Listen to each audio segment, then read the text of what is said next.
मसीह यीशु के जिंदा जलाली और फतमन नाम में आप सबकी सलामती हो। प्रोग्राम हतमी सच्चाई में मैं मारिया ज़ुहैब आप सबको खुशामदीद कहती हूँ। शुक्रगुजारी करते हैं खुदावंद की कि जिसने ये मुमकिन किया कि हम एक और नए एपिसोड को आपकी खिदमत में लेके आने वाले हो सकें। जो बेड़ा उठाया जनाब पादरी शफीक कमल साहब ने, तकरीबन 70% आंसर्स जो है वो पादरी साहब दे चुके हैं और जितना 30% रह चुका है वो भी अनकरीब हम इसको कंप्लीट करने को है। सर, आज के शो में हम आपको वेलकम करते हैं। Thank you. आज भी इसी टॉपिक को हम कंटिन्यू करेंगे और कुछ ऐसे सवालात हैं जिन पे आप रोशनी डालेंगे। सर, मेरा पहला सवाल आपसे ये है, अंजील के यस्सु से रोमी गवर्नर ने खुद तफ्तीश की, यस्सु बिन अनन्यास का मामला भी यही रहा, इस पे रोशनी डालिएगा। जी शुक्रिया।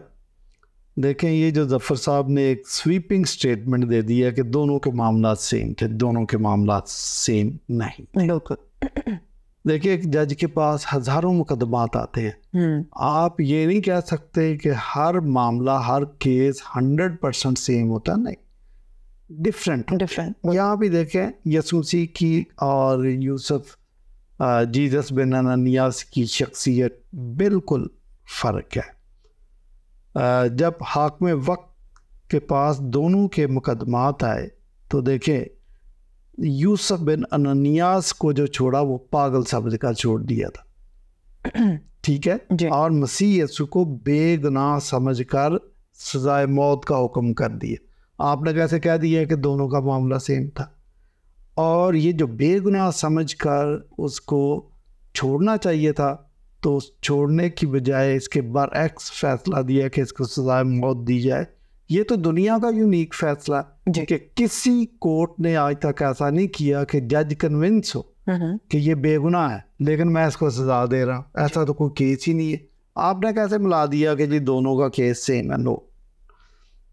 कहानी क्या है? देखिए, कहानी ये है कि सैक्रिफिशियल सिस्टम जो ओल्ड टेस्टामेंट में है, गुनाह के कफारे के लिए जो बर्रे पेश किए जाते थे वो बेगुनाह और बेऐब होने चाहिए थे, तो ही वो कुर्बानी देने के अहल हैं। और बगैर खून बहाए माफ़ी दी, उनका खून बहाया जाता और गुनाहगार अपने गुनाह का एतराफ़ करता है तो माफ़ी मिलती है। मसीह यीशु के बारे में ये है कि ये एक यूनिक कुर्बानी थी, बेमिसाल कुर्बानी थी। कुर्बानी के लिए ज़रूरी है कि ये बर्रा बेऐब हो। तो आप देखें कि मसीह यीशु पर मुकदमा चलाया गया। मुकदमा चलाने के बाद जो हाकिम वक्त है, जो चीफ जस्टिस है, वो कहता है कि मैं इस शख्स में कोई जुर्म नहीं पाता। अच्छा, जुर्म नहीं पाता तो फिर उसके बाद कहता है कि इसको सलीब दिया जाए। तो ये कफ़ारा, ये सैक्रिफिशियल सिस्टम का एक तरीक़ है और कोई तरीक़ है नहीं। तो आपने इसको कैसे मिला दिया कि एक शख्स को पागल समझकर रिहा कर दिया गया? तो आपने कहा दोनों का मामला सेम है। ये तो मामला सेम नहीं है, ये तो टोटल फ़र्क है। बहुत शुक्रिया सर। इसी के साथ मेरा दूसरा सवाल आपसे है, अंजील के यस्सु से दौरान तफ्तीश रोमी हाकिम ने इनके मर्तबे के मुतालिक सवाल उठाया, बल्कि यही सवाल यीशु बिन अनन्यास से भी पूछा गया। ठीक है, पूछा होगा सवाल। बाद का जो जज होते हैं उनका एक पैटर्न होता है, वो उसी के मुताल्लिक वकीलों के भी पैटर्न बने होते हैं, ज़रूर पूछे होंगे जी। तो ये मसला नहीं है कि उन्होंने सवाल सेम पूछे। आके फ़र्क कहाँ पे बनता है? फ़र्क ये है कि जवाब देने वाला कौन था और उसने जवाब क्या दिया। सही। अब आप देखें, आप कहते हैं कि दोनों ने जी बिल्कुल यही सवाल उनसे पूछा गया था, लेकिन आप देखें कि जो खयानत कर रहे हैं वो ये कर रहे हैं कि आपने ये नहीं बताया कि दोनों ने अपनी अपनी जगह सवाल का जवाब क्या दिया जी। मसीह यीशु से जब पूछा गया कि तू यहूदियों का बादशाह है, तो उसने कहा कि मेरी बादशाही इस दुनिया की है नहीं। और बादशाही जो मसीह यीशु की थी, इससे मुतल्लक यहूदियों को और मुसलमानों को आज तक गलत फहमी है। हालांकि मसीह यीशु ने उस वक्त भी क्लियर कर दिया था अपने शागिर्द को, जब पतरस ने तलवार उठाई तो मसीह यीशु ने कहा कि अपनी तलवार म्यान में कहा, क्योंकि जो तलवार से कत्ल करते हैं वो तलवार ही से कत्ल किए जाएंगे। मसीह यीशु की जो बादशाही थी वो दुनियावी बादशाही नहीं थी, ये रूहानी थी। वो हमारे बादशाह है जो दिलों पर हुकूमत करते हैं। आज भी अक़वाम आलम में, दुनिया में जहाँ जहाँ कलीसियाएँ कायम है, वो मसीह को अपना खुदावंद और बादशाह मानते हैं। तो ये मसीह यीशु की बादशाहत है। अच्छा, मसीह यीशु की बादशाहत का एक और मैं तशरीह किए देता हूँ कि दुनिया के वो हिस्से या वो खित्ते या वो इलाके जहाँ अबलीस का सिक्का चलता है और अबलीस के इशारों पर नाचते हैं लोग, that is called kingdom of Satan. और इस दुनिया के वो खित्ते या वो हिस्से जहाँ कलीसियाएँ आबाद हैं और मसीह यस्सू का हुक्म माना जाता है, मसीह यस्सू को खुदावंद और खुदा तस्लीम किया जाता है, उसको अपना बादशाह माना जाता है, और जो उसने अहकामात दिए हैं, जो गाइडलाइन क्रिश्चियंस के लिए मुतय्यन की है, उसके मुताबिक ज़िंदगी गुजारी जाती है, ये हिस्से किंगडम ऑफ गॉड कहलाते हैं। आपने कैसे कह दिया है कि भाई दोनों से सेम सवाल पूछा गया? वही पूछा गया होगा, क्या जवाब सेम दिया? एग्ज़ाम के अंदर आप देखें कि अगर 40 स्टूडेंट बैठे तो उनको जो पर्चा दिया जाता है सबको सेम होता है जी, लेकिन क्या जवाब सबके सेम होते हैं? नो, जवाब भी सेम नहीं होते, इसलिए उनकी असेसमेंट भी सेम नहीं होती। तो यहाँ भी मसीह यस्सू के मुतल्लिक़ आपने जो स्टेटमेंट दे दी, मैं कहता इंतहाई गैर ज़िम्मेदाराना स्टेटमेंट आपने दे दी। सोच समझ के बात करनी चाहिए। सही। एक और सवाल में भाई जफ़र इकबाल साहब लिखते हैं, अंजील के यस्सू एक छोटा सा जुमला बोलकर खामोश रहे, हत्ता कि रोमी गवर्नर मुताज्जिब हुआ।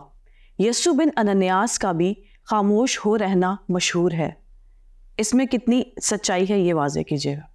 देखिए, अगेन मैं कहूँगा कि एक जैसे सवाल आप मक्खी पे मक्खी मारते जा रहे हैं। मुझे जो ऐसा लगता है कि मुसलमान सोचने की ज़हमत नहीं करता कि एक फ़िक्रा है उसको सोचा जाए और समझने की कोशिश की जाए। ये पढ़ते हैं, इनका जो स्टाइल है वो मदरसों वाला स्टाइल है, बेल बा बाबा अल्फ मद आ जी मलफ जा, इस तरीके से ये पढ़ते हैं जी। विद इन द लाइन्स पढ़ना उनके बस की बात नहीं है, सोचना जुर्म है। तो ये इसी किस्म की बात यहाँ पर है। देखें कि यस्सू मसीह से सवाल पूछा गया तो वो खामोश रहे, और ये कहते हैं कि यस्सू बिन अनन्यास से भी जब सवाल पूछा गया तो खामोश रहे। दोनों की खामोशी में फ़र्क है। वो एक शेर है कि ये किन नज़रों से आज तूने देखा कि तेरा देखना देखा ना जाए। तो ये खामोशी भी जो इनकी है ये बड़ी अजीबोगरीब थी। इसके पीछे भी एक कहानी है। कहानी ये है कि ओल्ड टेस्टामेंट में मसीह के मुतालिक पेश गोई थी कि वो अपनी ज़बान को ना खोलेगा। अच्छा, ये ज़बान ना खोलने का मतलब है कि he will not speak in his defence, कि अपने डिफेंस में नहीं बोलेगा। जहाँ कहीं थोड़ा बहुत बोले भी हैं तो वो अपने डिफेंस में नहीं बोले कि मुझे छोड़ दो, मुझे तो आप गलत फहमी में पकड़ के लाए हो, मैंने तो ऐसा कोई जुर्म नहीं किया, और एक मौका दे दिया जाए तो आप मुझे 3 माह ऑब्ज़र्व करें तो आइंदा आपको शिकायत नहीं मिलेगी। इस किस्म की स्पीच या इस किस्म की बात मसीह ने कही नहीं। सही। तो वो जो उनकी खामोशी है वो ये है कि उसके मुतालिक पेश गोई ये थी कि वो अपने डिफेंस में नहीं बोलेगा। और डिफेंस में नहीं बोलेगा ये मतलब है कि वो अपने आप को बेऐब बर्रा साबित करना चाहता था, और बेऐब बर्रा ही गुनाहों का कफारा है। बिल्कुल बिल्कुल। तो ये कहानी है। आप इसको कैसे जोड़ सकते हैं कि अनन्यास पर भी ये सारी बातें फिट आ रही थी? नहीं। सही, बहुत शुक्रिया सर। एक और सवाल जिसमें वो लिखते हैं कि अंजील के यस्सू को मुकदमा की समात के बाद ताज़ियाने लगाए गए, और यही कुछ यस्सू बिन अनन्यास के साथ भी पेश आया। अब देखें कि क्या अहम काना सवाल करती है। मतलब सवाल तो आपके हैं, लेकिन ये तो इतना कि अहम काना सवाल है कि आप इसका अंदाज़ा नहीं कर सकते। ये तो उनका प्रोसीजर था।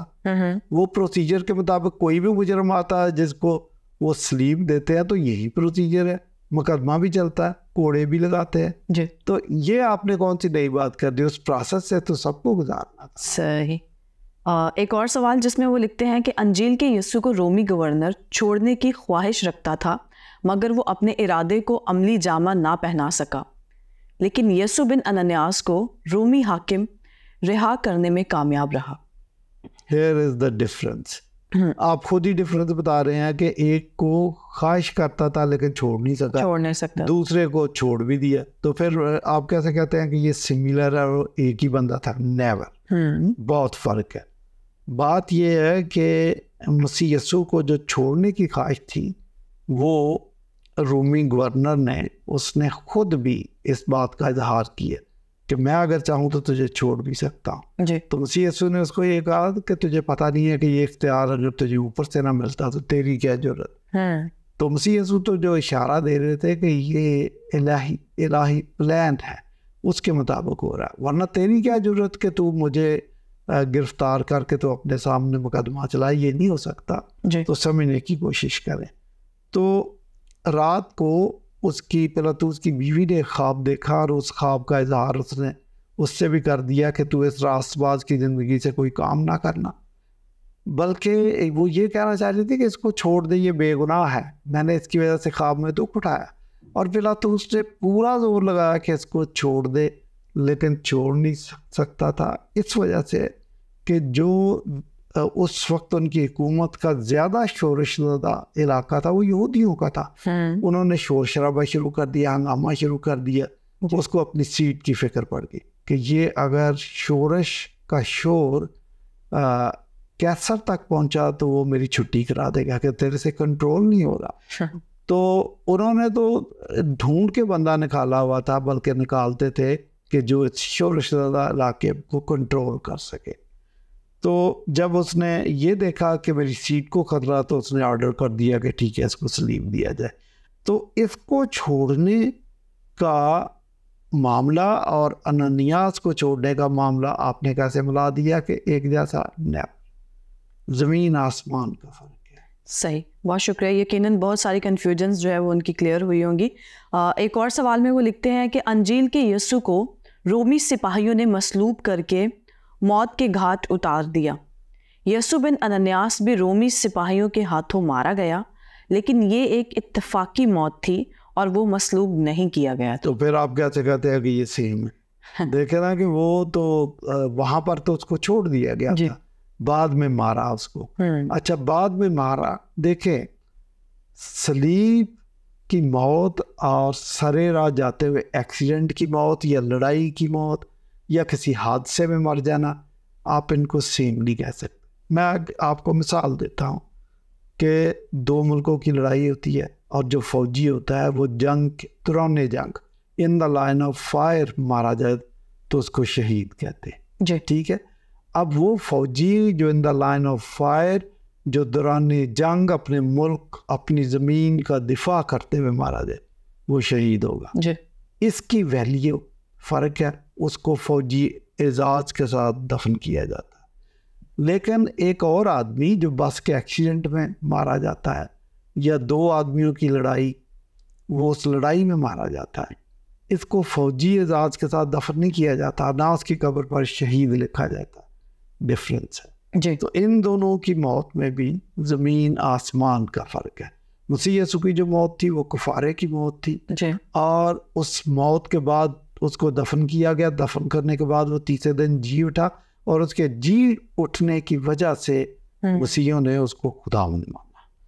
तो इसलिए मसीह की मौत को तो जीसस बिन अननियास की मौत के साथ या उसके हालात के साथ मतलब टैली करना या उसके बराबर ठहराना, ये नाइंसाफ़ी है, या मैं तो कहूँगा ये बेवकूफ़ी है। बहुत शुक्रिया सर। एक और सवाल में वो लिखते हैं कि अंजील के यीशु ने मरने से पहले अपने ज़ाती दुख का इजहार किया, इसी तरह यीशु बिन अनन्यास भी अलमनाक कलमात अदा किए, इसमें कितनी सच्चाई है वो वाज़े कीजिएगा। देखें, यूसुफ बिन अनन्यास की मौत, वो तो किसी शख्स की भी मौत जब वाक़या होती है तो वो अफसरदा होता है। और वो हो सकता है कि आहो बका भी करे, रोए चिल्लाए, मिन्नत समाजत करे, ये हो सकता है। लेकिन मसीह यीशु ने जो ज़ाती दुख का इजहार किया, उसको समझने की ज़रूरत है कि क्या वो जीसस बिन अननियास से मिलते जुलते अल्फाज थे? नहीं। और अगर अल्फाज बिलफर्ज मिलते भी हों तो उनके मीनिंग सेम नहीं हो सकते। मैं बताता हूँ आपको। मसीह यीशु जो ज़ाती दुख का इजहार कर रहे थे, समझे इसको कि आखिरी हफ्ते में मसीह यीशु ने अपने ज़ाती दुख का इजहार करना शुरू कर दिया था, और वो बनी इसराइल कौम पर ज़ाती दुख का इजहार कर रहे थे उनकी बदमालियों की वजह से और खुदा के मंसूबे पर अमल ना बजा लाने की वजह से। मसीह अपने दुख और अफसोस का इजहार कर रहे थे। इवन यूहन्ना ने भी किया। यूहन्ना ने कहा कि अब तो दरख्तों की जड़ों पर कुल्हाड़ा रखा है, जो दरख्त अच्छा फल नहीं लाता काटा और आग में डाला जाता है। तो उसने भी दुख का इजहार किया। और मसीह यीशु ने कहा कि मैंने कितनी दफ़ा चाहा कि जिस तरह मुर्गी अपने बच्चों को परों तले जमा कर लेती है मैं भी कर लूं, लेकिन तुमने खुद नहीं चाहा। और फिर मसीह यीशु ने यह भी कहा कि जब तुम पर निगाह की गई तो तुमने उस वक्त को ना पहचाना। और आप ये देखें कि ये दुख का इजहार था बनी इस्राएल कौम पर। बल्कि मसीह यीशु ने जब सलीब कंधों पर उठाई हुई थी तो औरतों ने देखकर बैंड डालना शुरू कर दिया, तो मसीह यीशु रुके और मुड़कर उन औरतों से खिताब किया और कहा मेरे लिए ना रो जी, आप समझते नहीं हो, मैं तो एक मंसूबे का हिस्सा हूँ और अपनी खुशी से सलीब चढ़ रहा हूँ ताकि लोगों की खुशियों का, लोगों की उनके ईमान के लिए, उनकी माफ़ी का, उनकी निजात का बंदोबस्त कर सकूं। अपने बेटों के लिए रो। तुम्हें पता नहीं है कि यहाँ क्या होने वाला है। सही याद है सन 70 के बारे में मसीह ने पेशगोई कर दी। तो ये मसीह यीशु अफसोस का इजहार करते रहे। और सरे सलीब भी, अच्छा सरे सलीब जो उन्होंने इजहार किया उसको आप अफसोस का इजहार नहीं कह सकते, वो अपने मंसूबे की तकमील का इजहार था। मसलन सबसे पहली बात तो उन्होंने ये कही कि बाप इनको माफ़ कर, क्योंकि ये नहीं जानते कि क्या करते हैं। तो इसको मैं नहीं समझता कि अफसोस का इजहार किया, बल्कि उन्होंने तो कामल एतमाद के साथ, पूरे फुल कॉन्फिडेंस और इख्तियार के साथ ये बात की कि इनको माफ़ी का मौका देना चाहिए क्योंकि ये लाइल्मी में कर रहे हैं। और जो फिर मसीह यीशु ने कहा कि तमाम हुआ, तो मैं नहीं समझता कि ये भी कोई दुख का इजहार था। ये तो खुशी का नारा था कि मेरा मिशन था कंप्लीट कर लिया। तो मसीह यीशु के जो अल्फाज थे कहीं पर भी, खा वो ज़मीनी खिदमत के दौरान थे या सर सलीब थे, वो सब मसीह के इलाही मिशन का हिस्सा थे। सही सोचे समझे अल्फाज थे और मानी खेज अल्फाज थे। ठीक है, तो आप ये नहीं कह सकते कि जीसस बिन अननिया के अल्फाज भी इसी तरह के थे। नेवर। बहुत शुक्रिया सर। एक और सवाल में लिखते हैं कि अंजील के यीशु ने ऊंची आवाज़ में चिल्ला कर जान दी। यीशु बिन अनन्यास का मामला भी यही रहा। जान देने की जहाँ तक बात है तो ठीक है, हम तो मानते हैं कि एक इंसान की तरह, कामिल इंसान की तरह उन्होंने ज़मीन पर ज़िंदगी गुजारी जी, और वो काबिल खुदा भी थे। तो इसीलिए जब कफ़ारे की मौत सलीब पर चढ़े हैं तो उस दुख को, उस कर्ब को, उस अजियत को बाहोशो वास एक आम इंसान की तरह उन्होंने अपने जिस्म पर कबूल किया है। और जब उनको प्यास लगी तो उनको पित्त मिली मैं पिलाने लगे, उन्होंने रिफ्यूज़ कर दिया। पित्त मिली मैं अगर वो पी लेते तो उनके दर्द की शिद्दत में बहुत कमी आ जाती, लेकिन उन्होंने ऐसा नहीं किया। इसलिए नहीं किया कि वो उस कफ़ारे को बहसीयत इंसान जिस्मानी तौर पर उस अजियत और दुख को महसूस करते हुए कामिल करना चाहते थे, और यही कफ़ारे की गर्ज हो गए थे। तो अगर इस लिहाज से उन्होंने चलाकर अपनी जान दे दी, उस दुख को अपने जिस्म पर महसूस किया, तो अचंभे वाली बात कौन सी? हम तो मानते हैं कि ये ऐसा। हाँ, अगर मौत के अंदर, लेकिन फिर मैं कहूँगा कि यूसुफ, ये जीसस बिन अननिया की मौत और मसीह की मौत सेम नहीं है। अगरचे वो चला कर जान दी उन्होंने, लेकिन फिर भी सेम नहीं है। मसीह की मौत का अहाता अगर आप करें, उसको एक्सप्लेन करें, उसके दफन करने तक, तो आपको पता चलेगा कि यहूदियों ने, रोमियों ने जो जुल्म उनसे हो सकता था उसमें वो नहीं चूके। उन्होंने हर जुल्म, हर जबर उस पर कर डाला था। एक और सवाल में भाई ज़फ़र इकबाल साहब लिखते हैं, चूँकि अनाजील को एक मजहबी हल्का में इल्हामी कुतुब तस्लीम कर लिया गया है, जिसकी वजह से इनका दर्जा इस्तनाद खुद ब खुद दीगर तारीख़ी रवायात से बुलंद हो गया है, इसलिए मुमकिन है कि बाज़ दोस्त यीशु बिन अनन्यास के मुतालिक किसी बदगुमानी का शिकार होकर तशकीक का इजहार करें, लेकिन ये बात फरामोश नहीं की जा सकती कि यीशु नाम कि इन दोनों किरदारों से यहूदी कौम की कोई अकीदत वाबस्ता नहीं और ये दोनों इनकी नज़र में यकसा मर्तबा रखते हैं? शुक्रिया शुक्रिया, बड़ा इम्पोर्टेंट क्वेश्चन है, लेकिन है गलत फहमी और फैलसी पर मबनी है, जैसे कि उनके सवालात होते। हाँ। आप ये देखें कि वो कहते हैं कि चूँकि अनाजील को एक मजहबी हल्के ने कबूल कर लिया और ये इनको सनद तारीखी अता की, ठीक है, तो खुद ब खुद जो इसका मर्तबा तारीखी रवायात से दीगर वाक़यात से बुलंद हो गया। नहीं, ये मामला नहीं।